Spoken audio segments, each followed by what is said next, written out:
울랄라랩의 강하고 대표님께서 제조하자는 질문도 흥미로운 주제를 해주시겠습니다. 큰 박수로 환영해 주시기 바랍니다. 네, 반갑습니다. 소개받은 울랄라랩의 강학주입니다. 시간이 많이 없어서 빨리 진행하도록 하겠습니다. 소개받은 저는 울랄라랩 대표를 맡고 있는 강학주입니다. 저희 울랄라랩은 빅데이터 분석과 머신러닝을 주로 하고 있는 회사입니다. 저희가 2011년도부터 빅데이터 분석과 머신러닝을 개발하고 있는데 많은 어려움이 있었습니다. 가장 큰 문제점이 데이터 신뢰성이었습니다. OT에서 받아오는 데이터 신뢰성을 신뢰성 있게 만들어 보자는 취지에서 소프트웨어 회사가 하드웨어를 이제 개발하게 되는, 그래서 지금의 현재 울랄라랩으로 성장한 회사입니다. 오늘 제가 발표할 내용은 5G가 개인적으로 기대를 많이 하고 있습니다. 왜 그러냐면 국내뿐만 아니라 해외 공장에서 저희 플랫폼을 적용하고 운영하다 보면 이제 여러 단계 POC 단계에서 큰 불만을 가지지는 않아요. POC 단계에서는. 그런데 라인이 20개, 30개 라인이 넘어가게 되면 데이터 게더링에 대한 니즈들, 그 다음에 이제 분석 데이터들을 앞번에 소개도 하셨지만 AI나 뭐 협동 로봇이나 뭐 다른 어떤 제어적인 장치와 연계성을 가지기 위해서는 조금 더 신뢰성을 가진 네트워크를 도입하고 공장들은 요구하게 되더라고요.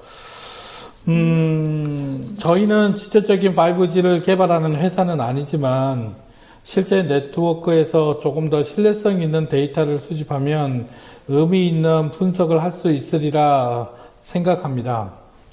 일단 저희가 개발하고 있는 경험한 내용에 대해서 제가 말씀을 좀 드리겠습니다. 보통 이런 자리에 오면 4차 산업혁명에 대해서 이야기를 안 할 수 없더군요. 솔직히 제가 4차 산업혁명에 대해서 잘 모릅니다. 그래도 제가 아는 범위 내에서 잠시 말씀을 드리면 2016년도에 아시다시피 이분께서 4차 산업혁명이라는 말을 처음 사용하셨고, 왜 4차 산업혁명이냐, 근거가 뭐냐 들어봤더니, 배경적인 요건, 경제적인 여건, 여러 가지 요인과 여건을 포괄적으로 이야기를 해서, 실제 4차 산업혁명과 스마트 팩토리와 직접적인 관계가 뭐냐에 대해서는 아직까지 좀 의구심을 가지고 있고, 또 그걸 풀기 위해서 열심히 공부하고 있는 입장입니다. 제가 다보스 포럼에서 나왔던 이야기 중에서 4차 산업혁명에서 가장 핵심적인 키워드라면 저는 당연히 지금의 디지털 트윈으로 발전하고 있는 데이터, 이제 IT를 응용한 어떤 기술들이 핵심이 아닌가라는 생각이 듭니다. 이 키워드를 가지고 오늘 이야기를 좀 드릴 것입니다. 제조업이 왜 그러면 4차 산업혁명에 관심을 많이 가지느냐? 제 나름대로 이제 공부를 해보니까 독일 이야기를 안 할 수가 없습니다. 독일이라는 국가가 자존심이 조금 상했나 봅니다. 제조 국가들이 30년 넘게 침체되고 있는 상황에서 독일의 위치가 많이 흔들렸습니다. 2006년부터 관련된 연구가 시작되었고 2011년도에 인더스트리얼 4.0이라는 정책을 발표하면서 전 세계가 관심이 가지게 되었고 그 뒤로 이제 스마트 팩토리라는 단어가 나왔는데요. 굉장히 빠르게 발전하는 것 같습니다. 제일 처음에는 5개 국가가 참여하기 시작했다가 그해 이듬해에 10개 국가로 확대가 됐죠. 지금은 5개 대륙 23개 국가 10개 산업으로 확대가 되었습니다. 디지털 트랜스포메이션, 디지털 트윈이라는 키워드가 지금 다른 분야까지 IT, 데이터에 대한 관심도가 더 높아지고 있고 지금까지 진행되고 있는 상황입니다. 원래 제가 발표할 때 여기까지가 처음에 하게 되는 이야기더라고요. 이제 뒤에서부터 저희 이야기를 시작하도록 하겠습니다. 제가 이런 발표를 하게 되거나 이제 공장 컨설팅에 가게 되면 또는 자문회의를 가게 되면 스마트 팩토리에 대한 오해를 좀 하는 경우가 있습니다. 그것도 어떤 형태로든 아직까지 스마트 팩토리의 엔드 모습이 어떤 모습인지 정리하기 힘들기 때문에 무엇이 맞고 무엇이 틀린지 정확히 말씀드리기는 어렵지만 스마트 팩토리가 왜 필요하고 스마트 팩토리를 통해서 우리가 무엇을 얻을 것인가에 대한 논의는 고민이 좀 필요하지 않을까 생각합니다. 제가 스마트 팩토리 그러면 완전 자동화를 생각한다는 말을 많이 듣거든요. 네. 저는 중소기업 입장에서 이야기를 드리고 싶습니다. 왜냐하면 큰 기업들이 얼마든지 투자할 수 있는 인프라를 갖추고 있는데, 그렇지 못한 기업들, 특히 중소기업들은 그런 여력이 없다는 것입니다. 실제 이런 협동 로봇을 이용한 모습들이 어떻게 보면 우리가 꿈꾸는 스마트 팩토리의 엔드 모습일 수 있습니다. 저도 분명하게 그렇게 생각하고 있습니다. 하지만 조금 더 흔히 말하는 지능화 팩토리라는 분야까지 갈 것이라고 생각하는데, 과연 지금 단계에서 이런 공장을 만들어질 수 있겠는가라는 거에 대해서는 저는 조금 더 생각해 봐야 한다고 생각합니다. 그래서 초점을 완전 자동화라는 입장에서 현장의 공정, 프로세스, 룰만 개선해서는 안 된다고 생각합니다. 그러면 조금 더 접근적인 부분과 요건이 필요할 필요가 있다. 저희가 이런 생각을 하게 된 이유는 이런 이유 때문입니다. 지금 화면을 보면 채 20%가 안 되는 대기업 여건에서는 얼마든지 투자를 할 수 있지만 국내의 90%가 넘죠. 36만 개 이상의 공장이 중소기업이고, 이 중소기업 입장에서는 보면 아직까지 내부 프로세스도 정형화되지 않는 곳이 많고요. 수작업이 필요한 공장이 많습니다. 그리고 체계적인 워크플레이스나 프로세스에 대한 룰도 아직 확보하지 못한 공장들이 굉장히 많이 있습니다. 이런 공장들이 과연 스마트 팩토리 시대, 4차 산업 시대에 어떻게 준비하고 어떻게 실행할 것인가, 그리고 이를 우리 한국의 예로 이야기를 해보겠습니다. 한국은 대기업 중심으로 협력사와 같이 움직이는 형태로 구성되어 있는 경우가 굉장히 많습니다. 그러면 이제 대기업에서 스마트 팩토리를 구축했을 때 부품을 만드는 협력사, 2차, 3차 협력사들이 이런 스마트 팩토리가 되지 않는 상태에서 생산을 해서 납품을 한다면 결과적으로 전체적인 룰을 봤을 때, 산업으로 봤을 때 스마트 팩토리라는 취지와 벗어나는 이상한 구조가 만들어질 가능성이 높다는 것이 우려가 됩니다. 그래서 실제적으로 이게 스마트 팩토리를 이야기를 하면 대부분 포기하는 경우가 많고요. 그러다 보면 국내 상황, 정치 여러 가지 이유들이 있긴 하긴 하지만 대부분이 MES 같은 소프트웨어를 생각할 수밖에 없는 환경입니다. 실제 공장에 들어가는 솔루션이나 인프라들은 굉장히 많은 자원들이 중소기업이 감당하기 어려운 것이 사실이거든요. 공장 한 군데 자동화 시스템을 도입한다고 한다면, 예를 들어서 사출 공장에서 신식 사출기를 도입하는데 사출기 한 대에 1억에서 1억 5천 정도 하죠. 중소 사출기도 한 4천만 원 정도 하는데, 만약에 사출기 한 대에 자동화 사출기로 도입을 한다고 한다면 대부분 일반 사출기 기계에 한 40% 이상의 비용이 더 투자를 해야지만 자동화를 생각할 수 있는 사출기를 구비할 수 있거든요. 결과적으로 비용적인 문제, 시간적인 문제, 중소기업의 스마트 팩토리라는 큰 그림을 집중적으로 가기에는 굉장히 어렵다. 그러면 집을 지을 때 마지막 화려한 결과적인 집보다 먼저 집을 짓기 위한 어떻게 터를 만들 것인가라는 것부터 접근할 필요가 있다고 생각합니다. 그래서 그 터가 뭐냐라고 봤을 때 스마트 팩토리를 하면 어떤 효과가 있고 어떤 분야가 있느냐를 먼저 생각해야 합니다. 스마트 팩토리를 정리를 하면 크게 5개 분야를 이야기를 합니다. 이 분야로 구별해도 각 분야는 굉장히 큰 분야이긴 합니다만, 어쨌든 조금 분류를 한다라고 한다 그러면 생산에 관련된, 품질에 관련된, 설비에 관련된, 에너지에 관련된, 안전에 관련된 분야, 이런 분야들이 있고, 이 각 분야들을 나누었지만 여전히 이 분야마다 다 큰 분야이기도 합니다. 이런 분야들 접근할 때 모든 분야를 한꺼번에 접근하기는 굉장히 어렵습니다. 실체적으로 그렇죠. 맨 앞에 생산 관리를 하겠다 하더라도 설비와 인프라에 대한 투자가 당연히 들어가야 되고요. 근데 이걸 너무 어렵게 하시니까 접근하는데 더 어려움을 느끼는 것이 아닌가라는 생각이 듭니다. 그래서 이제 16년부터 있었던 이야기들을 어떻게 보면 우리가 생각하는 스마트 팩토리를 준비하는데 도움이 되지 않을까 생각하는데요. PQCDSM 뭐 어디서 들어보실 만한 단어들인 것 같습니다.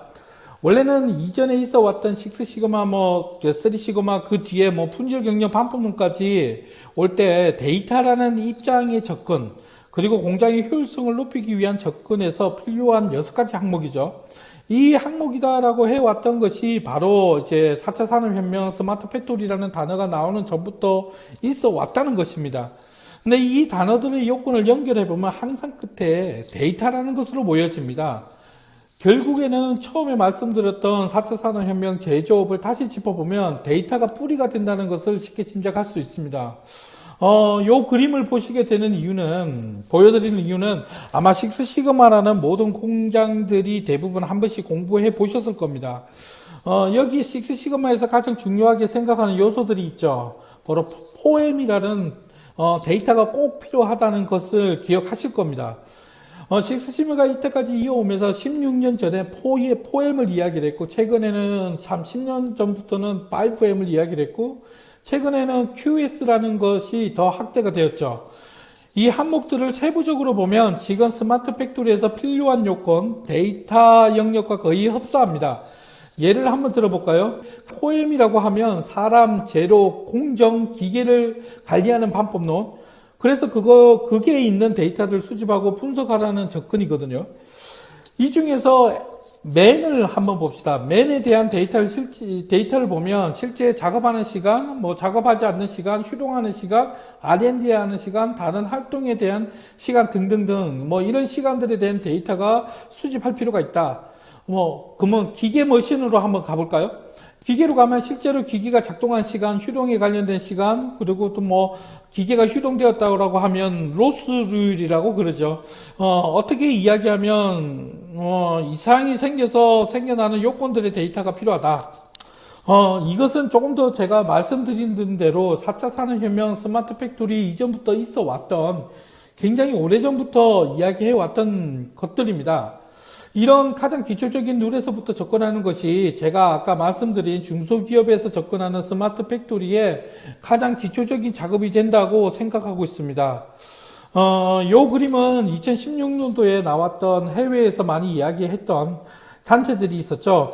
그 스마트 팩토리에 관련된 뭐 SSF, 유럽의 SSF라든지 IIA라든지 뭐 기관이기도 하고 단체에서 만들어낸 그림이거든요. 스마트 팩토리의 중요한 요건 3가지를 갖춰져야 스마트 팩토리가 된다는 이야기하는 그런 표인데요. 요 요소를 보면 감지, 판단, 수행이라는 3요소를 이야기를 합니다. 그러면 이제 조금 이해가 되실 겁니다. 식스시그마에서 말했던 데이터를 수집해라. 그리고 거기에서 뭐 4M, 5M, QS 그런 데이터를 가지고 판단하고 수행할 수 있게끔 만들어가는 것.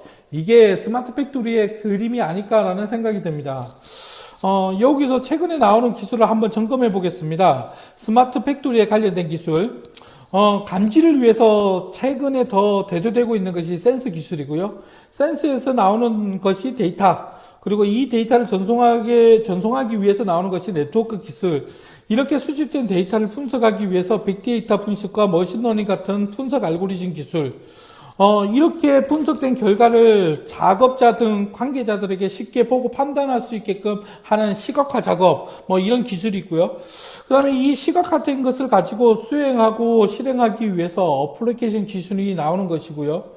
맨 마지막에 어플리케이션 기술이 제어로 연결되고 그 과정에서 지능화 기술이 접목되는 것이 단계별 적용되는 기술들입니다. 자, 그러면 1번에서부터 네트워크까지 기술을 이전에 단위 기술로 나눠져 있었습니다. 센서는 센서대로 따로, 뭐 데이터는 데이터로 따로, 네트워크는 네트워크 따로. 이제 이전에는 이런 기술들이 굉장히 비싸다 보니 공장에서 많은 예산이 필요하기 때문이기도 하고, 뭐 하고 싶어도 하기 힘들었죠. 근데 최근에는 이런 기술들을 묶어서 IoT라는 기술이 해결해 주고 있고요. 밑에 있는 다양한 기술들을 묶어서 클라우드라는 기술이 제공되는 것이죠.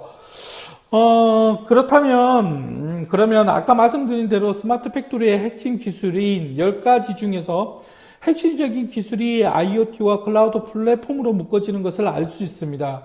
이를 현장 아키텍처로 풀어보면 이렇게 되죠. 설비에서 센서를 통해서 데이터를 수집하고 네트워크를 통해서 서버에 올리고 서버에서 분석하고 서비스를 제공하고 그것을 가지고 의사결정을 할 수 있게 해주는 것. 여기서 앞단에 해결하는 것이 IoT고 중간에 뒷단에서 이제 해결하는 것이 클라우드가 그 역할을 하게 되는 것입니다. 그래서 이제 어떻게 보면 많은 센서, 다양한 센서를 잘 연결하게끔 만들 것인가라는 것이 첫 번째. 두 번째로는 센서에서 가져온 데이터를 어떻게 하면 신뢰성을 보장할 수 있게 만들 것인가.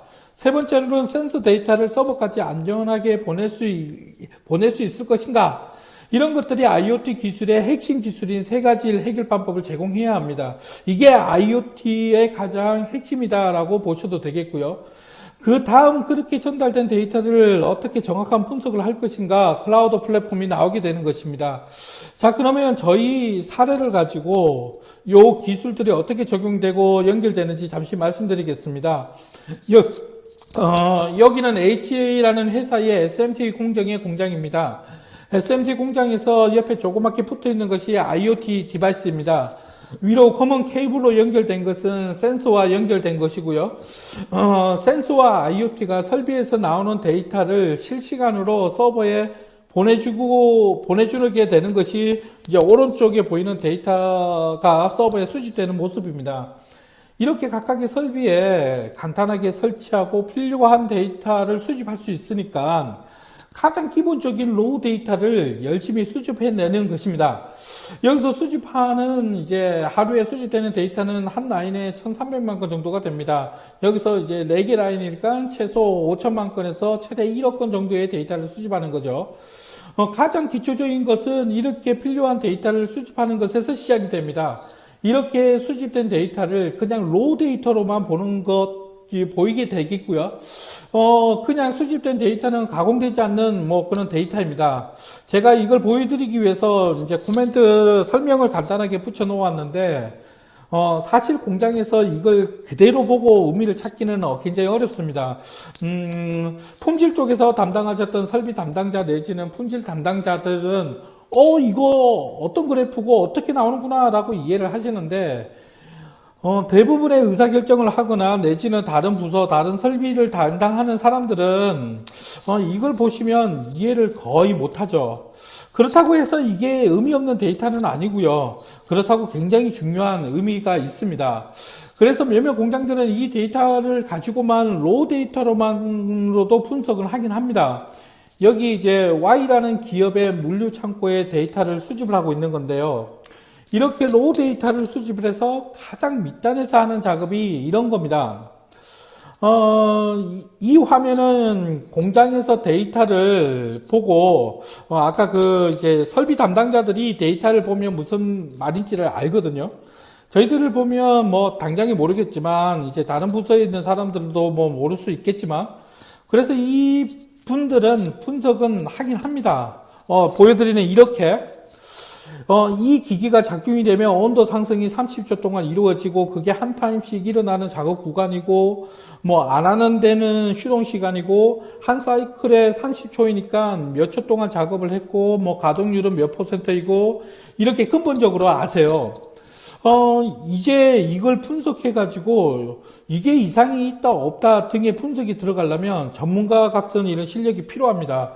전문가들은 이걸 보고 다양한 패턴을 분석한다든지 FFP 분석을 한다든지 CST 분석을 한다든지 분석기를 돌려서 이걸 가지고 기계에 이상이 있다, 어떤 문제가 있고 저게 문제 있다, 여기까지는 우리가 쉽게 접근할 수 있는 룰들이기도 합니다. 여기까지가 IoT와 클라우드가 제공해주는 기본적인 룰입니다. 그런데 여기서 중요한 것이 이 기술까지가 6단계의 기술까지 온 것입니다. 데이터 분석의 기본 단계에서 그리고 이걸 의미 있게 의사결정할 수 있는 어떤 형태로든 구현할 수 있게 구현하는 과정이 필요합니다. 이 화면은 A 브랜드 신발을 만드는 고객사인데요. 별도의 분석 소프트웨어가 없으니까 수집한 로우 데이터를 기존의 식스시그마나 품질 경영 같은 툴을 이용해서 분석한 화면이고요. 이렇게 분석을 했더니 예를 들어서 오른쪽 신발과 왼쪽 신발 중에서 오른쪽 신발이 갭이 생기더라. 이런 보고서를 작성한 거죠. 분석 소프트웨어가 별도로 없으니 시각화할 수 있는 방법이 기존의 툴을 이용한 것이고요. 로우 데이터를 이렇게 활용한 것입니다. 이걸 조금 더 발전시키게 된다면 공장이 필요한 화면을 시각화할 필요가 있죠. 이 화면은 그 전에도 다른 형태로 많이 보셨던 화면일 겁니다. HMI라든지 스카다 같은 이런 화면이 많죠. 그런데 기존에 있었던 시스템과 기능적으로 다른 것은 아까 보셨던 로우 데이터를 가지고 의미를 찾아낸다는 것이 다릅니다. 스카다는 발생된 현황을 보여주는 것이 중심으로 되어 있다라고 한다라면 지금 나오는 스마트 팩토리의 입장에서는 의미를 찾아내는 과정이 더 있다라는 것이 큰 차이라고 할 수 있겠습니다. 예를 들면 화면에 보니까 1번 라인에서 4개 설비 공정 중에서 세 번째 공정 설비가 이상한 징후가 발생되었다라고 표시되고 있습니다. 그러면 이 세 번째 설비를 클릭해서 자세히 확인해 봤더니 이 설비는 오후 1시까지 작업을 하고 있고 최근 12시쯤에 어제보다 가동률이 떨어지는 것을 볼 수 있고 이 부분을 확인해 보니 이 시간쯤에 설비 이상한 징후가 발생이 되고 있고 설비에 붙어 있는 센서를 세부 부위를 확인해 보니 1번, 2번 센서가 이상한 징후가 발생했다. 그러면 이 1번, 2번 센서가 어떤 징후가 있는가라고 클릭을 했더니 이후에 12시에 징후가 강하게 나타났지만 이력을 보니 8시부터 이상 징후가 급격하게 올라가게 됐고 그 패턴은 이후 징후와 데이터 패턴이 나왔다. 이렇게 생산에 대한 문제점을 알려주고 접근할 수 있게끔 하는 시스템 내에서 문제점을 단계적으로 찾고 원인 또는 이유를 인지할 수 있도록 어떤 조치, 대응할 수 있게 하는 것입니다.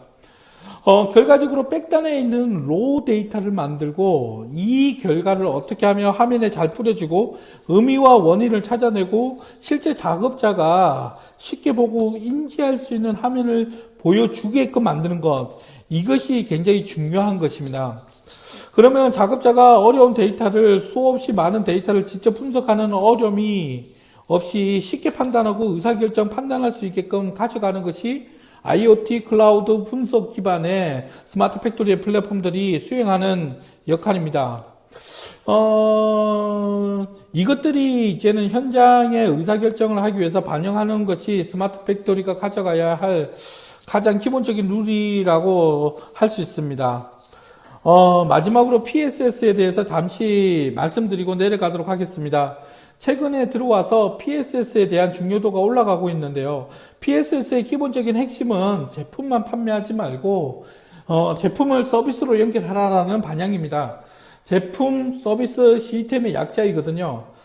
예를 들어서 어떤 회사가 차를 팔았다고 하면 옛날에는 차만 팔았다면 차만 파는 것이 아니라 차에서 나오는 데이터를 수집하고 그것을 가치를 만들고 그 사용자에게 그 가치를 직접적으로 주고 그걸 더 넓게는 스마트 자동차 시스템으로 연결하는 형태를 PSS라고 하는 것입니다. 조금 더 쉽게 설명해 보겠습니다.